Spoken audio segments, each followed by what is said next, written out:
Square root of 10, does that come out even? No. What's the first number? What's the whole number that comes out? 3 point something, something, something. So if I ask for the 3 digits it comes between, we're going to put 3 and 4. It says identify 2 consecutive integers. Integers means you can't use a decimal.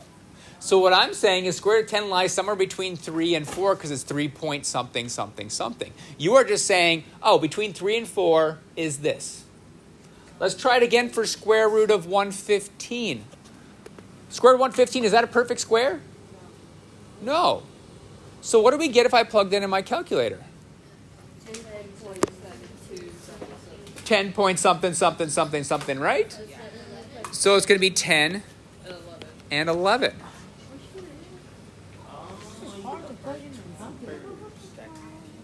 Okay, square root of 59. We type in our calculator. Do you know how to get the decimals now? Okay. 7 and 8. Hey, I heard 7 and 8. Back group, do you guys agree with 7 and 8 for this? Yes. Okay, do you guys agree with 7 and 8 over here? Okay. The negatives are going to be a little more confusing. What happens if we type in square root of 41 in our calculator? What do we get out? Negative 6. We get negative 6. So let's go negative 6.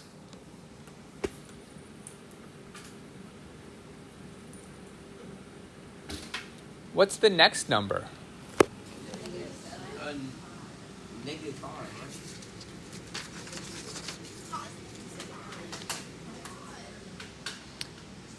It is still negative 7.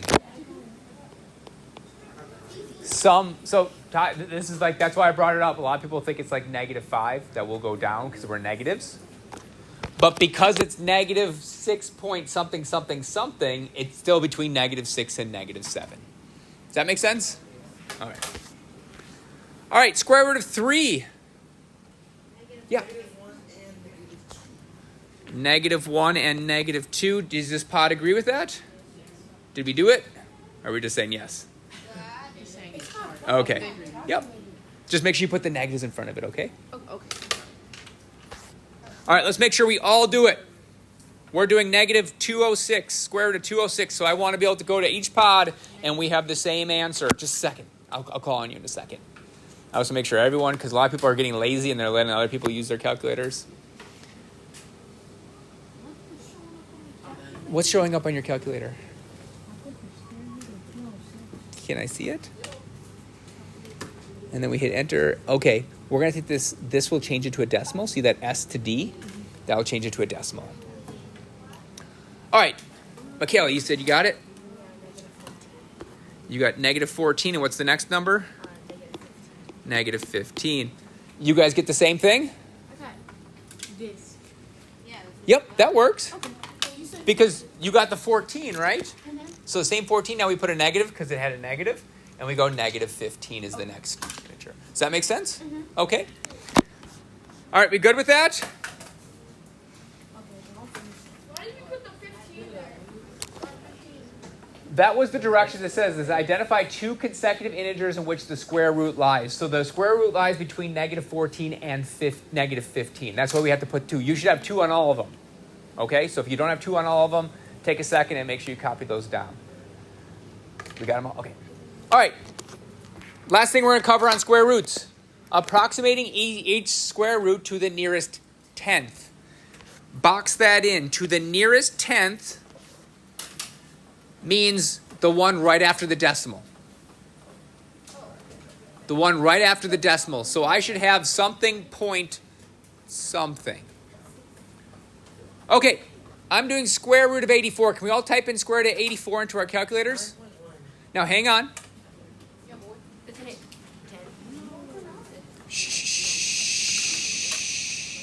Shh. Can we all focus? All right, I asked you to type in your calculator. Do we all have an answer in our calculator?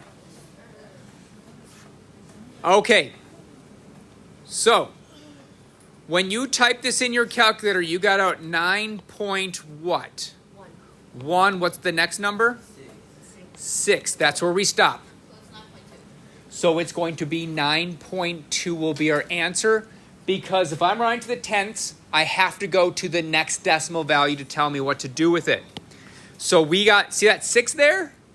If that's 5 or greater, it bumps up that number that's in front of it. Can we stay with us? Are you sure? Do we need to go to Mr. Johnson? You sure? Okay, this is my last warning. You're not with us. We're on this problem. Let's get rid of all our distractions. We're on that one. All right, so what's our end answer?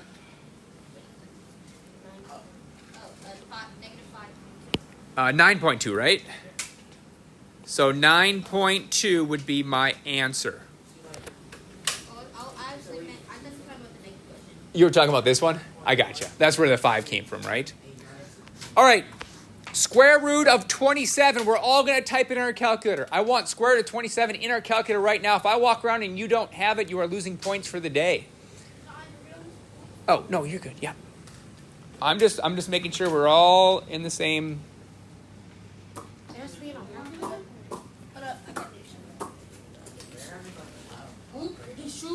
You got it in your calculator? What? Got it in your calculator? Okay, good. All right, so if you did this properly, we came up with what? A -5.19. So what's my actual answer? -5.2 is correct. All right, square root of 145. I'm looking for, give me those digits. 12.4. 12.04. So it should be 12.0. All right, guys, what does the 4 tell me to do with the 0? Leave it. It tells you to leave it. Yep, go down to 0, so we have 14.0 or 12.0. You could put just 12. I like the 0.04 because in a science class you have to put that. It's called a sig fig, a significant figure. So I do like the 12.0. Sometimes they give extra credit if you follow directions exactly, that we actually put a 12.0. It's not every time. But sometimes I'm like, so if I'm grading a test and everyone has 12, and all of a sudden Malia has 12.0, I'm like, hey, one person followed my directions exactly, I'm going to give her a bonus point. Because 12 is correct, but like I said, we're practicing for other classes. Science class, it's important that you write 12.0 because you know where you rounded to. Okay. We got squares down then? All right, then we have to cover cubes. We have to cover cubes. Well, we have to. All right, cubes are like squares, except we put it to the 3rd power. Oh, this is. Yeah, you can do it on your So we can use that calculator. We're absolutely going to have to use our calculator on this stuff. All right, the cube of an integer is called a perfect cube. Now, Malia said, hey, why did 1 come out as 1? Well, let's talk about that. What's 1 times 1? 1. What's 1 times 1 times 1? 1. What's 1 times 1 times 1 times 1 times 1 times 1 times 1 times 1 times 1? 1.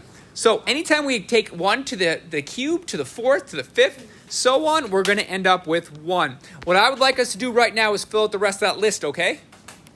I want 2 cubed, 3 cubed, 4 cubed. You can use your calculator. I am going to walk around. If you're not sure how to use your calculator on this, now is a great time to ask. I'm going to find an easier way to do stuff on our calculator. Can you guys locate, it's on your left-hand side, it's a button that looks like this. Yes. I did something else. Oh, I'm finished. That means raise it to a power. So if I want 2 cubed, you're going to hit the 2 button, Whoa. that button, and then the cubed button. No. Let's look. Let's look. Can we all find this on our calculator? No, I'll help you. Well, mine has a button on it. There is no cubed button. You must use this button here. You must use this button here. Oh, I got it. I found it.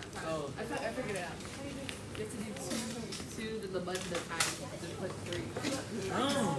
That's how you say it. It's exactly what I have up there. Yeah. How am I supposed to do it on this? Because I'm confused on how to make the... It's right here. So I hit 2, that, 3, and then hit enter. Oh, how do I do it? I did that already, but how do I do it for these? You got it right. No, boy, move. Down here. Oh, we're not there yet. Hey, ears. Did we all find that button? Yes. You have to know where that button is in case we do to the 4th or to the 5th, because I don't want us typing in 3 times. I don't want us typing in 3 times, 3 times, 3 times, 3 times. Did we all find this button? Do we all know how to use your calculators on these? Yes. Okay, let's make sure we get our chart filled out correctly. I'm going to go through the chart. Our chart, we should have had 1, 8, 27, 64, 125, 216, 343, 512, 729, 10,000. Hey, whether you remember this or not, I'm going to give you an important fact with tens. See this power here? To the 3rd, right? How many zeros do you have? 3. What do you think if I raise this to the 5th power? How many zeros would you have? 5. If I raise this to the 10th power, how many zeros would you have? 10. It's good to know for science and significant figures. Okay, now here's going to be the problem, is cube roots. Cube roots can be difficult if you don't know how to use your calculator. And your calculator is going to be a little more difficult to use than it looks, because there's a square root button, right? But there isn't a cube root button, but we'll get through that. Let's just go through here. All right, the opposite of finding, for cubing a number is finding the cube root. Cool, awesome job. If you did, awesome. All integers have only one cube root. Remember, square roots, you had 2. You could have a negative, you could have a positive. And that's because what numbers can you cube to get 8? Well, it has to be 2 times 2 times 2, right? Stay with me here. 2 times 2 times 2 is 8. Do we agree with that? Okay. Stay with me. What's negative 2 times negative 2? 4. 4. What's 4 times negative 2? Negative 8. So, if my number is negative 2, I get out negative 8. 2 cubed is 8. Negative 2 cubed is negative 8. That was very different than squaring. Because when you square something, it automatically makes it positive. When you cube it, it doesn't. The radical symbol, do you see how we just put a 3 there? We use the same square root symbol, we just put a 3 there. That is our cube root. Now, we need to do that in our calculator. What I want us all to find right now, It's the same thing as that little square thing. You have to click second. you have to click, well, it depends on the calculator. You're looking for a button that looks like this. Yeah. You have to press second. Yeah, and all of ours are going to be slightly different. So I want us just to take a second and see if we can figure out how to make this a cube root. We should be able to type in the cube root of 64. We should get out 4. I am going to walk around and I'm going to make sure you know how to use your calculator on cube roots, okay? Homework for the last thing. And we can talk a little bit now. We can talk a little bit. We're not yelling across the room, okay? Yeah, no, we cannot use the restroom. We only got 5 minutes left of class. I did hear you. I'm going to come over there in a second.